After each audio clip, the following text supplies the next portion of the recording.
നമസ്കാരം. SV ജേണലിലേക്ക് ഒരിക്കൽ കൂടി സ്വാഗതം. എന്നും പറയാറുള്ളത് പോലെ തന്നെ ഈ വീഡിയോകളുമായി ബന്ധപ്പെട്ടിട്ടുള്ള നിങ്ങളുടെ അഭിപ്രായങ്ങളും അതോടൊപ്പം അഭിപ്രായ വ്യത്യാസങ്ങളും കമൻറ്റുകളായി രേഖപ്പെടുത്താൻ മറക്കരുത്. ഇനി കാര്യത്തിലേക്ക് വരാം. ഇന്നും പതിവ് പോലെ തന്നെ സ്വർണ്ണക്കൊള്ളയാണ്. അതിൽ നിന്ന് വിട്ടുമാറാൻ സാധിക്കുന്നില്ല. കാരണം ഓരോ ദിവസം കഴിയുന്തോറും പുതിയ പുതിയ അപ്ഡേറ്റുകൾ ഉണ്ടായിക്കൊണ്ടിരിക്കുന്നു. അതിലേറ്റവും പ്രധാനപ്പെട്ടത് അടൂർ പ്രകാശ് എന്ന് പറയുന്ന UDF കൺവീനറും MP-യുമായിരിക്കുന്ന ഒരാളുടെ ബൈറ്റാണ്. ആ ബൈറ്റ് നമ്മൾ കേട്ടു പോകുമ്പോൾ അദ്ദേഹം തുടക്കത്തിലുള്ള കാര്യങ്ങൾ നമ്മൾ ഒഴിവാക്കി അദ്ദേഹം ഇതിൻ്റെ ഒരു കോറിലേക്ക് എത്തുമ്പോൾ അദ്ദേഹം പറയുന്ന ചില കാര്യങ്ങളുണ്ട്. അദ്ദേഹം പറയുന്നത് ഒരുപക്ഷെ ജെനുവിനായി നമുക്ക് ഫീൽ ചെയ്യാം. കാരണം എന്താണെന്ന് ചോദിച്ചാൽ അദ്ദേഹം പറയുന്നത് ഇദ്ദേഹം കൊള്ളക്കാരനാണെന്നോ കള്ളക്കടത്തുകാരനാണെന്നോ അറിഞ്ഞിട്ടല്ലല്ലോ അദ്ദേഹവുമായി ചെങ്ങാത്തം കൂടിയതും അദ്ദേഹത്തിൻ്റെ ഒപ്പം സോണിയാഗാന്ധിയെ കാണാൻ പോയതും എന്ന് പറയുന്നു. പിന്നീട് അദ്ദേഹം പിന്നെ മറ്റൊരു ഘട്ടത്തിൽ പറയുന്നത് ഡൽഹിയിൽ ഉള്ള ഒരു MP, അതായത് BJP സർക്കാരുമായി അമിത്ഷായും ഒക്കെ ആയിട്ടൊരു പാലമായി പ്രവർത്തിക്കുന്ന ഒരു MP, അദ്ദേഹത്തിന് ഈ സ്വർണ്ണക്കൊള്ളയുമായി ബന്ധപ്പെട്ട് പങ്കുണ്ട്, അതിൽ അന്വേഷിക്കണം. ഈ പറയുന്ന D മണി തിരുവനന്തപുരത്ത് എത്തിയത് ഈ ഒരാളെ കാണാൻ വേണ്ടിയിട്ടാണ്. ഇവരുടെ എല്ലാം സാമ്പത്തിക സ്രോതസ്സുകൾ കൃത്യമായി അന്വേഷിക്കണം തുടങ്ങിയ വളരെ നിർണായകമായ വിവരങ്ങളാണ് ശരിക്കും അടൂർ പ്രകാശ് മാധ്യമങ്ങളോട് പങ്കുവച്ചത്. ഇനിയും അടൂർ പ്രകാശ് പിന്നീട് പറയുന്നത് ഉണ്ണികൃഷ്ണൻ പോറ്റി ഇതുപോലെ അന്നദാനവുമായി ബന്ധപ്പെട്ടിട്ട് എന്തൊരു കാര്യത്തിന് അതിൻ്റെ ഉദ്ഘാടന ചടങ്ങിൽ ക്ഷണിക്കാൻ വേണ്ടി വരുന്നു. ആ അന്നദാനത്തിൻ്റെ ഉദ്ഘാടനത്തിൽ അടൂർ പ്രകാശ് പങ്കെടുക്കുന്നു. അങ്ങനെയൊക്കെ തുടങ്ങിയ ഒരു പരിചയമാണ്. ആന്റണി പറഞ്ഞിരുന്നത് തൻ്റെ വോട്ടറാണ്. അങ്ങനെയുള്ള പരിചയം ഉണ്ണികൃഷ്ണൻ പോറ്റിയുമായി ഉണ്ട് എന്നുള്ളതും നേരത്തെ പറയുന്നു. ഇദ്ദേഹം കൊള്ളക്കാരനാണെന്നോ കള്ളക്കടത്തുകാരനാണെന്നോ അറിയാതെയാണ് ഈ ബന്ധം അദ്ദേഹവും സ്ഥാപിച്ചത് എന്ന് പറയുകയും ചെയ്യുന്നുണ്ട്. സ്ഥാപിക്കുകയല്ല, അദ്ദേഹത്തിന് ഒപ്പം പോവുക എന്നുള്ളതാണ്. എന്നാൽ നമ്മൾ അല്ലെങ്കിൽ സാധാരണക്കാരന് മനസ്സിലാകാത്ത ചില ഘടകങ്ങൾ അവിടെയുണ്ട്. ഉണ്ണികൃഷ്ണൻ പോറ്റി കള്ളക്കടത്തുകാരനല്ല കൊള്ളക്കാരനല്ല എന്നുള്ള ഒരു ഇമേജ് നിലനിൽക്കുന്ന സാഹചര്യത്തിലാണ് ഈ പറയുന്ന സോണിയാഗാന്ധിയുമായി ഒരു കൂടിക്കാഴ്ചയ്ക്ക് തയ്യാറാവുന്നത്. അപ്പോൾ BRM ഷഫീർ പറയുന്ന പോലെ കയ്യേച്ച പിന്നെ അവിടെ നിന്ന് പൂജിച്ച് ചരട് കെട്ടിക്കൊടുക്കാനോ അങ്ങനെ എന്തോ അറിയില്ല. അങ്ങനെ ഈ ഉണ്ണികൃഷ്ണൻ പോറ്റിക്കും ഗോവർദ്ധൻ എന്ന് പറയുന്ന ഈ ജുവലറി ഉടമയ്ക്കും എങ്ങനെയാണ് ഈ സോണിയാഗാന്ധിയെ ഒരു രാഷ്ട്രീയ ഇടപെടലും കൂടാതെ കാണുവാനുള്ള ഒരു എൻട്രി പാസ് ലഭിച്ചത് എന്നുള്ളതാണ് നമുക്ക് ഉയരുന്ന ഏറ്റവും പ്രധാനപ്പെട്ട സംശയം. അതായത് ഇപ്പോൾ K. കരുണാകരൻ പോലും അവിടെ സോണിയാഗാന്ധിയെ കാണുന്നതിന് വേണ്ടി അനുഭവിച്ച ബുദ്ധിമുട്ടുകൾ എത്രത്തോളമാണ് എന്ന് പിന്നീടൊരു അവസരത്തിൽ, അതായത് കണ്ടതിന് ശേഷം കേരള ഹൗസിൽ നിന്ന് മടങ്ങിയെത്തി മാധ്യമങ്ങളോട് പറഞ്ഞിട്ടുണ്ട്. അദ്ദേഹത്തിന് അത്രത്തോളം നിരാശം തോന്നിയ അല്ലെങ്കിൽ നീരസം തോന്നിയ അനുഭവമാണ് ഉണ്ടായത്. ഇന്ദിരാഗാന്ധിയെ പോലും K. കരുണാകരൻ എന്ന് പറയുന്ന നേതാവിന് കാണാൻ അധികം പ്രയാസമൊന്നും ഉണ്ടാകാത്ത ഒരു കാലഘട്ടമായിരുന്നു എന്നുള്ളത് ആലോചിച്ച് നോക്കിക്കോണം. അത്രത്തോളം കേരളത്തിലെ വളരെ പൗരപ്രധാനി എന്ന് വിളിക്കാൻ കഴിയുന്ന ഒരു കോൺഗ്രസ് നേതാവ്, ഇപ്പോഴും കോൺഗ്രസ്സുകാരെല്ലാവരും ലീഡർ എന്ന് തന്നെ വിളിച്ചുകൊണ്ടിരിക്കുന്ന K. കരുണാകരൻ, അദ്ദേഹത്തിന് പോലും അത്ര എളുപ്പത്തിലുള്ള ഒരു എൻട്രി പാസ് സോണിയാഗാന്ധിയുടെ മുന്നിൽ ലഭിച്ചിട്ടില്ല.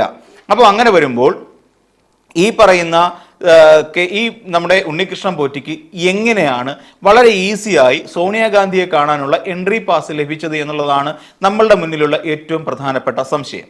അതായത് എന്തുകൊണ്ടാണ് നമുക്ക് അങ്ങനെ ഒരു സംശയം ഉണ്ടായത് എന്ന് ചോദിച്ചാൽ, ഈ പറയുന്ന നമ്മുടെ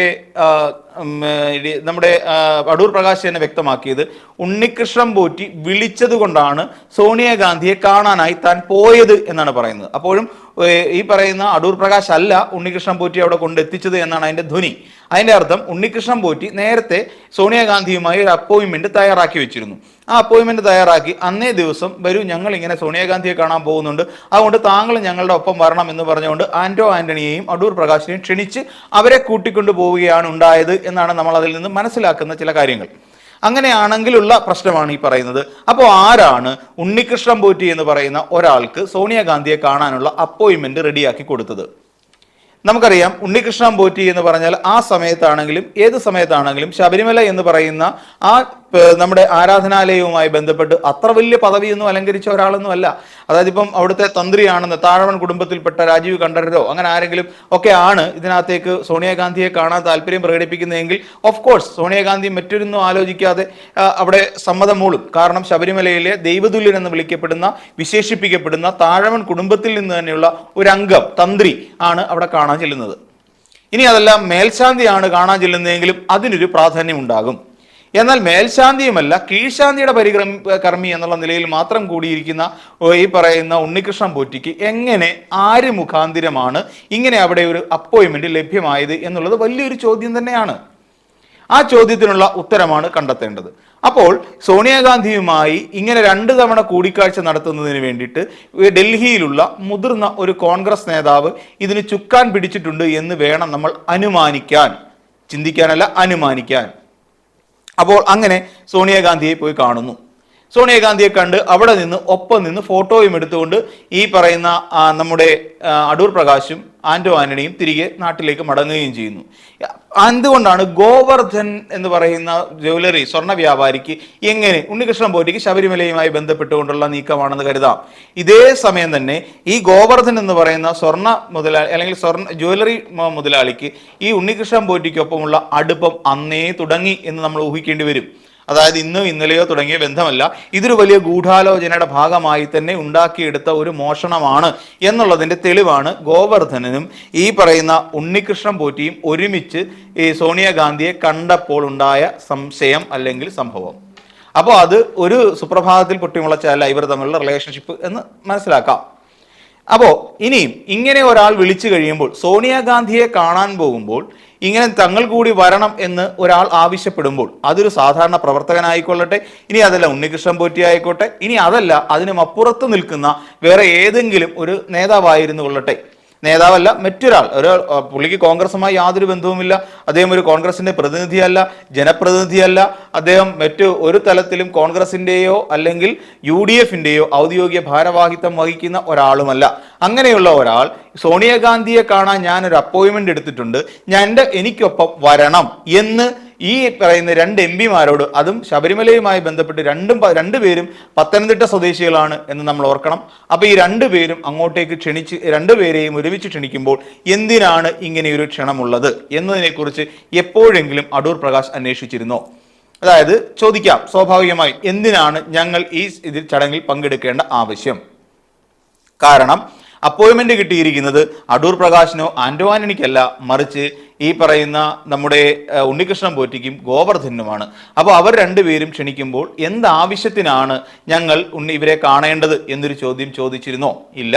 അങ്ങനെ ഒരു അനാസ്ഥ ഇവരുടെ 2 പേരുടെയും ഭാഗത്ത് നിന്നുണ്ടായിട്ടുണ്ട്. അതായത് ആന്റോ ആന്റണിയുടെയും അടൂർ പ്രകാശിന്റെയും ഭാഗത്ത് നിന്നുണ്ടായിട്ടുണ്ട് എന്ന് നമുക്ക് കരുതാം. ഇല്ലാന്നുണ്ടെങ്കിൽ സ്വാഭാവികമായി ചോദിക്കും, ഇതിപ്പോ നമ്മൾ എവിടെയെങ്കിലും നമ്മുടെ 2 സുഹൃത്തുക്കൾ ഒരുമിച്ച് പോകുന്ന സമയത്താണ് നീ അവിടെ നിൽക്കി, ഞാൻ വന്നിട്ടേ അകത്തേക്ക് കയറാവുള്ളേ എന്ന് പറയില്ലേ? എന്ന് പറയുന്നത് പോലെ ഉണ്ണികൃഷ്ണൻ പോറ്റി പറഞ്ഞ് ഞാൻ തന്നെ പുറത്ത് നിൽപ്പുണ്ട്, നിങ്ങൾ 2 പേരോടെ വന്നിട്ട് വേണം എനിക്ക് അകത്തേക്ക് കയറാൻ. അപ്പോൾ ആ സന്ദർശനത്തിന്റെ ഉദ്ദേശം എന്തായിരുന്നു? വെറുതെ കണ്ട് ഒരു ഉപഹാരം കൊടുത്ത് ഫോട്ടോ എടുത്ത് പോരുക എന്നുള്ളതായിരുന്നോ ഉണ്ണികൃഷ്ണൻ പോറ്റിയും ഈ ഗോവർദ്ധനും അവിടെ പ്ലാൻ ചെയ്തിരുന്നത് എന്നതിനെക്കുറിച്ച് ഇതുവരെ വ്യക്തതയില്ല. അതായത് ആ സന്ദർശനത്തിന്റെ പിന്നിലുള്ള ഉദ്ദേശം എന്തായിരുന്നു? നമ്മൾ സ്വാഭാവികമായി ഊഹിക്കാം, സോണിയാഗാന്ധിയെ ഗോവർദ്ധനും നമ്മുടെ ഉണ്ണികൃഷ്ണൻ പോറ്റിയും കാണുന്നതിൽ വലിയ രാഷ്ട്രീയ പ്രാധാന്യമുള്ള വിഷയങ്ങളൊന്നും തന്നെയില്ല. അവിടെ രാഷ്ട്രീയമായ യാതൊരു ചർച്ചകളും നടന്നിട്ടില്ല. കേരളത്തിലെ സീറ്റ് വിഭജനവുമായി ബന്ധപ്പെട്ട ചർച്ചകളും നടന്നിട്ടില്ല. UPA ഭരിക്കുന്ന കാലഘട്ടത്തിൽ UPAയുമായി ബന്ധപ്പെട്ടിട്ടുള്ള യാതൊരു ചർച്ചകളും ആ ഭാഗത്ത് ഉണ്ടായിട്ടേയില്ല. പിന്നെ എന്ത് ആവശ്യത്തിന്റെ പുറത്താണ് ഈ ഒരു കൂടിക്കാഴ്ച എന്നുള്ള കാര്യത്തിൽ വ്യക്തത വരുത്താൻ ഇതുവരെ ഈ പറയുന്ന അടൂർ പ്രകാശിന് കഴിഞ്ഞിട്ടില്ല. കൂടിക്കാഴ്ചയുടെ ഉദ്ദേശം വളരെ പ്രാധാന്യമുള്ളതാണ്. അപ്പോൾ അവിടെ ചെന്നൊരു ഉപഹാരം കൊടുക്കുക, വെറുതെ സോണിയാഗാന്ധി എന്ന് പറയുന്ന ഒരാൾക്കൊരു ഉപഹാരം കൊടുക്കേണ്ട ആവശ്യമുണ്ടോ? എന്താണ് സോണിയാഗാന്ധിയെ തെരഞ്ഞു പിടിച്ചുകൊണ്ട് UPAയുടെ അധ്യക്ഷയായിരിക്കുന്ന ഒരു വ്യക്തിക്ക് എന്തിനാണ് ഉണ്ണികൃഷ്ണൻ പോറ്റിയും ഗോവർദ്ധനും ഉപഹാരം നൽകുന്നത്? BRM ഷഫീർ പറഞ്ഞ പോലെ പൂജിച്ച ചരട് കെട്ടിക്കൊടുക്കുക എന്നുള്ള ഉദ്ദേശമാണെങ്കിൽ ശരിക്കും ശബരിമലയിൽ വന്ന് സോണിയാഗാന്ധി അത് സ്വീകരിക്കുകയല്ലേ ചെയ്യേണ്ടത്? ഇപ്പൊ പൂജിച്ച ഒരു ചരട്, നമ്മളിപ്പോൾ ഏതെങ്കിലും ഒരു അമ്പലത്തിൽ നിന്ന് പൂജിച്ച ഒരു ചരട് അവിടുത്തെ കീഴ്ശാന്തിയെ കൊണ്ട് നമ്മൾ ആരും എടുത്ത് വീട്ടിൽ കൊണ്ടുവന്ന് നമ്മുടെ വീട്ടിൽ വെച്ചിട്ടോ, നമ്മുടെ ഔദ്യോഗിക വസതി ഉണ്ടെങ്കിൽ അവിടെ വെച്ചിട്ടോ നമ്മുടെ കയ്യിൽ ആരും കെട്ടി വാങ്ങിക്കത്തില്ലല്ലോ? ഇല്ല. അപ്പോൾ സ്വാഭാവികമായും സോണിയാഗാന്ധിക്ക് അങ്ങനെ ശബരിമലയിൽ പൂജിച്ച ചരട് വേണമായിരുന്നെങ്കിൽ അവിടെ സ്വാഭാവികമായും സോണിയാഗാന്ധി വ്രതമെടുത്ത് ശബരിമലയിൽ പോകാൻ പറ്റിയ പ്രായം തന്നെയാണ്. അതിന് യാതൊരു സ്ത്രീ പ്രവേശന വിഷയവും അതിനകത്ത് ബാധിക്കുന്നതല്ല. നിയമപരമായും അതിനകത്ത് യാതൊരു ആചാര ലംഘനവുമില്ല. അപ്പൊ സോണിയാഗാന്ധിക്ക് അവിടെ നേരിട്ടെത്താമായിരുന്നു. എന്നിട്ടും അങ്ങനെ എത്തിയില്ല. പകരം ഈ പറയുന്ന ഉണ്ണികൃഷ്ണൻ പോറ്റി ചരടുമായി അവിടെ എത്തുകയാണ് ഉണ്ടായത് എന്ന് നമ്മൾ കരുതുക. ചരട് കെട്ടിക്കൊടുക്കുക എന്ന BRM ഷഫീറിന്റെ വാദം അംഗീകരിച്ചു കൊടുത്താൽ തന്നെ. അപ്പോൾ പിന്നെ അവിടെ ഇനി ഈ ചരട് അവിടെ കൊണ്ട് കൊടുക്കുന്നതിനിടയിൽ ഏതെങ്കിലും തരത്തിലുള്ള സാമ്പത്തിക ഇടപാടുകൾ അവിടെ നടന്നിട്ടുണ്ടോ എന്നുള്ള കാര്യത്തെക്കുറിച്ചും അടൂർ പ്രകാശിന് വ്യക്തതയില്ല. അടൂർ പ്രകാശ് അതിനെക്കുറിച്ചും ഒരക്ഷരം മിണ്ടുന്നില്ല. സ്വാഭാവികമായിട്ടും അവിടെ എത്തുന്ന സമയത്ത് അവിടെ കൈമാറിയത് എന്താണ്, അവിടെ ഏതെങ്കിലും തരത്തിലുള്ള സാമ്പത്തിക ക്രമക്കേടുകളോ സാമ്പത്തികമായ കൈമാറ്റമോ അവിടെ നടന്നിട്ടുണ്ടോ എന്നുള്ള കാര്യവും നമുക്ക് സംശയ ദൃഷ്ടിയോടുകൂടി മാത്രമേ നോക്കാൻ സാധിക്കുകയുള്ളൂ എന്നേ.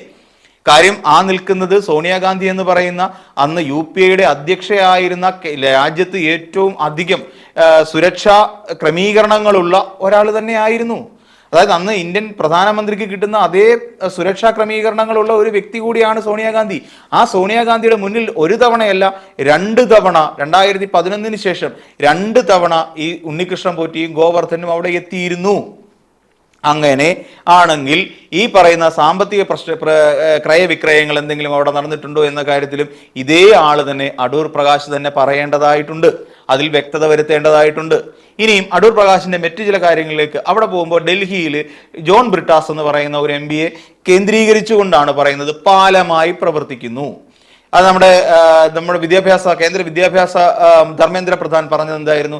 ഞങ്ങൾക്കിടയിൽ ഒരു പാലം പോലെ പ്രവർത്തിച്ചു. ഏത്? PM ശ്രീ പദ്ധതിയുമായി ബന്ധപ്പെട്ടൊരു പാലം. അതായത് ഈ ഒരു പദ്ധതി നടപ്പിലാക്കുക എന്നല്ല, ഈ ഒരു പേപ്പർ ഒപ്പിടുന്നതുമായി ബന്ധപ്പെട്ടുകൊണ്ട് ഒരു പാലം പോലെ പ്രവർത്തിച്ചതും കാര്യം എന്തുകൊണ്ടാണ്? നമുക്ക് ഫണ്ട് കിട്ടാൻ വേണ്ടിയിട്ട് തന്നെയാണ് അങ്ങനെ ഒരു വിട്ടുവീഴ്ചയ്ക്ക് കേരള സർക്കാർ തയ്യാറായത്. എന്നാൽ പാഠ്യപദ്ധതി നടപ്പിലാക്കുന്നതിന് ഈ കൺകറന്റ് ലിസ്റ്റിൽ പെട്ടതായതുകൊണ്ട് പാഠ്യപദ്ധതിയിൽ അത് നടപ്പിലാക്കണോ വേണ്ടേ എന്നുള്ള കാര്യത്തിൽ തീരുമാനമെടുക്കാൻ സംസ്ഥാന സർക്കാരിന് അധികാരമുണ്ട്. നമുക്ക് അറിയാം, നവോദയ കേന്ദ്രീയ വിദ്യാലയങ്ങൾ എല്ലാം നമ്മുടെ രാജ്യത്ത് പ്രവർത്തിക്കുന്നുണ്ട്. ആ ഒരു സംവിധാനം നമ്മുടെ രാജ്യത്തിലുണ്ട് എന്നുള്ള കാര്യം നമ്മൾ മറന്നു പോകരുത്. അപ്പോൾ അങ്ങനെയാണെങ്കിൽ ഈ ജോൺ ബ്രിട്ടാസിന്റെ പേര് എവിടെയെങ്കിലും പരാമർശിക്കപ്പെട്ടിട്ടുണ്ടോ? ഇപ്പൊ പറയുന്നത് എന്താണ്? ഡൽഹി കേന്ദ്രമാക്കി പ്രവർത്തിക്കുന്ന ഇടതുപക്ഷ MB എവിടെയും രാഷ്ട്രീയമായ ഒരു ചോദ്യമാണ് അല്ലെങ്കിൽ രാഷ്ട്രീയമായ ഒരു ആരോപണമാണ് അടൂർ പ്രകാശ് എറിഞ്ഞു വെക്കുന്നത്. പാലമായി, പേര് പറയുന്നില്ല, പാലമായി പ്രവർത്തിക്കുന്ന ഒരു MBയെ തിരുവനന്തപുരത്ത് ഈ D മണി എന്ന് പറയുന്ന ആൾ അവിടെ വന്ന് കാണുകയും തുക കൈമാറുകയും ചെയ്തു. സാമ്പത്തിക സ്രോതസ്സുകളെ കുറിച്ച് അന്വേഷിക്കണം. ഈ ഉണ്ണികൃഷ്ണൻ പോറ്റിയുമായി നിരന്തരം ഫോണിൽ സംസാരിച്ചിട്ടുണ്ട്. ആ ഫോൺ സംഭാഷണങ്ങൾ പരിശോധിക്കപ്പെടണം. എന്നാൽ ഈ അടൂർ പ്രകാശ് എന്ന് പറയുന്ന വ്യക്തി ഇതുമായി ബന്ധപ്പെട്ടുകൊണ്ട് ഇങ്ങനെ ഒരു സംശയം, അദ്ദേഹം MB ആണല്ലോ, അത് ലോക്സഭ MB ആണല്ലോ, ഇങ്ങനെ ഒരു സംശയം തനിക്കുണ്ട് എന്ന് കാണിച്ചുകൊണ്ട് SITക്ക് ഒരു കത്ത് കൊടുക്കാൻ ഇതുവരെ അടൂർ പ്രകാശ് തയ്യാറായിട്ടില്ല. ഇങ്ങനെ ഒരു സംഭവം നടന്നിട്ടുണ്ട്, അതുകൊണ്ട് ഇന്ന ആളെ കൂടെ, അതായത് ജോൺ ബ്രിട്ടാസിനെ കൂടെ ചോദ്യം ചെയ്യണം, എന്നിട്ട് മാധ്യമങ്ങളുടെ മുന്നിൽ നിന്നുകൊണ്ട് നിങ്ങളത് കണ്ടുപിടിക്കൂ ആരാണ് എന്നൊരു ചോദ്യമാണ് ചോദിക്കുന്നത്. അത് തെറ്റല്ലേ? കൃത്യമായി പാലം ആണോ, പാലം ഇട്ടിരിക്കുന്ന ഒരാൾ എന്ന് പറഞ്ഞു കൊടുത്ത സാഹചര്യത്തിൽ തീർച്ചയായും അടൂർ പ്രകാശ് എന്ന് പറയുന്ന UDF കൺവീനർ കൃത്യമായി പറയേണ്ടതുണ്ട്. അത് ഏത് MB ആണ്, അത് ആരാണ്, അയാളുടെ ഐഡന്റിറ്റി എന്താണ്. അങ്ങനെ കൃത്യമായി പറയാൻ തൻ്റെ ഇടമുണ്ടെങ്കിൽ, അങ്ങനെ കൃത്യമായി പറയാൻ കയ്യിൽ തെളിവുകൾ ഉണ്ടെങ്കിൽ തീർച്ചയായും അടൂർ പ്രകാശ് MB ചെയ്യേണ്ടത് അദ്ദേഹം SITക്ക് ഒരു കത്ത് കൊടുക്കുക. അടൂർ പ്രകാശ് MB എന്ന ഞാൻ ഇതിനാൽ പ്രസ്താവിക്കുന്നു. ഈ പറയുന്ന കേരളത്തിലെ ഇന്ന MB, ആ MBയുടെ പേരെടുത്ത് എഴുതി വെച്ചുകൊണ്ട് ആ MBക്ക് ഈ ഉണ്ണികൃഷ്ണൻ പോറ്റിയുമായി നിരന്തര സമ്പർക്കമുണ്ടായിരുന്നുവെന്നും ഈ സ്വർണ്ണക്കൊള്ള ആ MBക്ക് വേണ്ടി ആ MBയുടെ അറിവോടുകൂടി നടത്തിയതാണ് എന്നും എനിക്ക് ബോധ്യമുണ്ട്. അതിന് വേണ്ട ഉപോത്ബലകമായ തെളിവുകൾ എൻ്റെ പക്കലുണ്ട്. ആ തെളിവുകൾ എൻ്റെ പക്കലുള്ളത് കൊണ്ട് തന്നെ അത് ഞാൻ നിങ്ങൾക്ക് മുമ്പിൽ ഹാജരാക്കുന്നു. ആ ഹാജരാക്കിയ തെളിവുകൾ പരിശോധിച്ചുകൊണ്ട് അയാൾക്കെതിരായി, ആ MBക്കെതിരായി നിയമ നടപടികൾ കൈക്കൊള്ളണം എന്ന്, അല്ലെങ്കിൽ മേൽ നടപടികൾ കൈക്കൊള്ളണം എന്ന് പറഞ്ഞുകൊണ്ട് ഒരു കത്ത് തയ്യാറാക്കി SITക്ക് കൈമാറാവുന്നതേ ഉള്ളൂ. ഇനി അതുമല്ല, SIT അത് സ്വീകരിക്കുന്നില്ല എങ്കിൽ നേരെ ഹൈക്കോടതിക്ക് അത് കൈമാറാവുന്നതേ ഉള്ളൂ. അതും ഈ പറയുന്ന അടൂർ പ്രകാശ് MB ചെയ്തിട്ടില്ല. അടൂർ പ്രകാശ് MBയും ചെയ്തിട്ടില്ല, അതോടൊപ്പം തന്നെ ആന്റോ ആന്റണി MBയും ചെയ്തിട്ടില്ല. അപ്പോൾ ഇതിനകത്ത് ഇനിയും ഉണ്ടാകാൻ പോകുന്ന ചില ഭവിഷ്യത്തുകളെ കുറിച്ച് മുൻപ് നമ്മൾ ചർച്ച ചെയ്യപ്പെട്ടിട്ടുണ്ട്. എന്തുകൊണ്ടാണെന്ന് ചോദിച്ചാൽ, ഇങ്ങനെ ഒരു പേരുദോഷം വരുമ്പോൾ ഡൽഹി കേന്ദ്രമാക്കി പ്രവർത്തിക്കുന്ന ഒരു ഉന്നതനായ വ്യവസായി അല്ലെങ്കിൽ ഭിന്നതനായ ഒരു MB ഇതിനകത്ത് പങ്കാളിയാണ് എന്നുള്ള കാര്യം BJPക്കാർ കുറെ ദിവസങ്ങളായി പ്രചരിപ്പിക്കുന്നു. അത് കോൺഗ്രസിന്റെ MB ആണ് എന്ന് നമ്മൾ കരുതുക, അല്ലെങ്കിൽ MB ആണോ എന്നുള്ള കാര്യത്തിൽ ഇപ്പോഴും സംശയമുണ്ട്. അങ്ങനെയാണെങ്കിൽ ആ MBക്ക് എന്താണ് ഇതുമായി ബന്ധപ്പെട്ട പങ്ക്? ഈ MB വിചാരിച്ചിട്ടാണോ സോണിയാഗാന്ധിയെ കാണാനായി ഈ പറയുന്ന 2 പേരെ, അതായത് ഗോവർദ്ധനെയും ഉണ്ണികൃഷ്ണൻ പോറ്റിയും അവിടെ എത്തിച്ചത് എന്നുള്ള കാര്യത്തിലും അന്വേഷണം നടക്കേണ്ടതല്ലേ? അപ്പോൾ സ്വാഭാവികമായും അവിടെ നടന്നിട്ടുള്ള, ഇവർ തമ്മിൽ ഒരു ബന്ധമുണ്ട് എന്നുള്ള കാര്യം അവിടെ വ്യക്തമായി തെളിയിക്കപ്പെട്ടു കഴിഞ്ഞ സാഹചര്യത്തിൽ തീർച്ചയായും സോണിയാഗാന്ധിയെ കൂടെ അന്വേഷണത്തിന്റെ പരിധിയിൽ ഉൾപ്പെടുത്തേണ്ടതല്ലേ?